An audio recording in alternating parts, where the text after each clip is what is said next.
le fichier variable. Donc le fichier variable, en fait, comme j'ai dit, ça va juste être des variables, en fait, pour les chemins d'accès à nos assets. Donc on va voir tout d'abord path level, qui va être, en fait, pour accéder aux images qui sont ici. Voilà, donc ça sera utile notamment pour créer, en fait, nos assets qui vont nous servir pour faire les routes et les trottoirs. Voilà, ici. Donc moi, ce sera tout simplement Frogger Game /assets /level. Et ensuite, pareil pour les autres. Donc le principe est toujours le même, hein, voilà, c'est pour accéder à certains trucs. Voilà, par exemple player et car, donc pour accéder aux images du joueur et aux images de la voiture.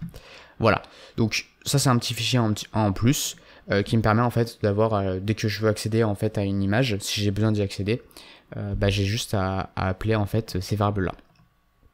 Ensuite, underscore assets.py, donc ça va être un fichier qui va contenir tous nos assets, en fait, qui seront chargés dans des images PyM, enfin c'est chargé en image PyM, et aussi un petit peu redimensionné, des trucs comme ça. Il y aura eu un petit peu des choses faites là-dessus.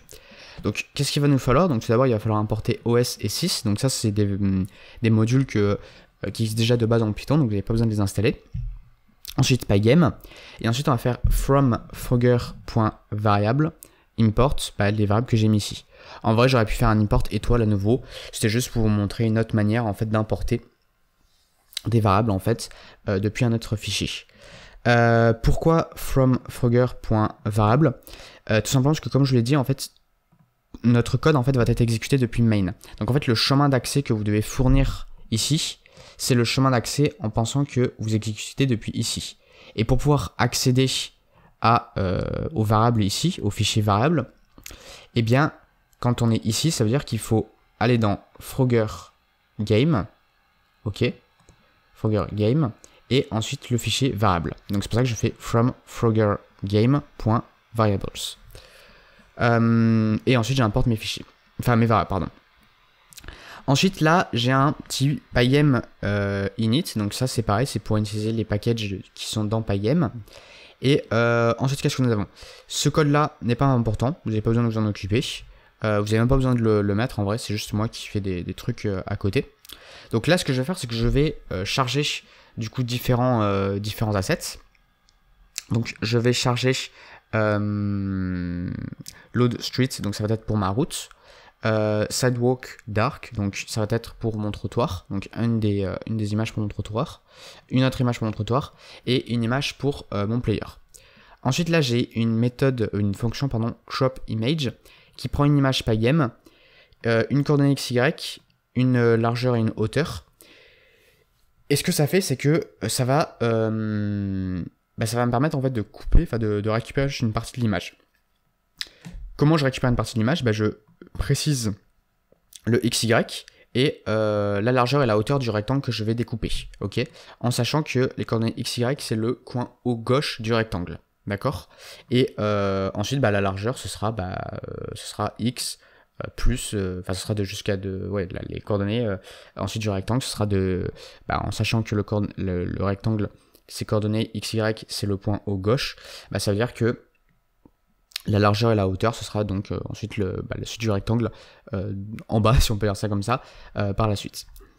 Donc ça me permet juste de pouvoir sélectionner juste une partie de l'image que je veux. Et ensuite, je vais l'utiliser plein de fois, cette image. Parce que vous voyez, par exemple, que je vais faire une route. Donc en fait, là, ce que je vais avoir, c'est que je ne vais pas avoir une image directe de toute ma route, en fait. Ce que je vais faire, c'est que je vais construire la route qu'on voit dans le jeu à partir de petites images, en fait, que je vais pouvoir mettre bout à bout. Et ce que je vais avoir besoin, c'est que je vais avoir besoin d'un bout de route sans ligne horizontale. Donc ça, ce sera en fait juste un bout de route que je pourrais utiliser un petit peu n'importe où. Ensuite, road with crack, donc ça va être juste un bout de route qui aura des fissures.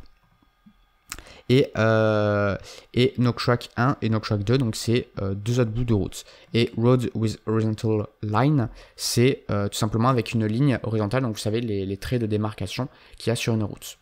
Voilà. Pareil, là j'en ai aussi un autre, road line, et paving stone. Donc ça sera pour ensuite mon trottoir. Voilà, donc c'est juste que je récupère une partie de l'image en fait que j'ai chargée dans Load Sidewalk Dark, simplement. Alors ensuite, je vais avoir besoin de stocker les images pour mon joueur. Ce que j'ai fait, c'est que j'ai fait un dictionnaire où le dictionnaire en fait va contenir des clés et les clés en fait vont contenir les images qui sont en fait des images pour un mouvement en particulier. Donc c'est-à-dire mouvement gauche, droite, haut et bas.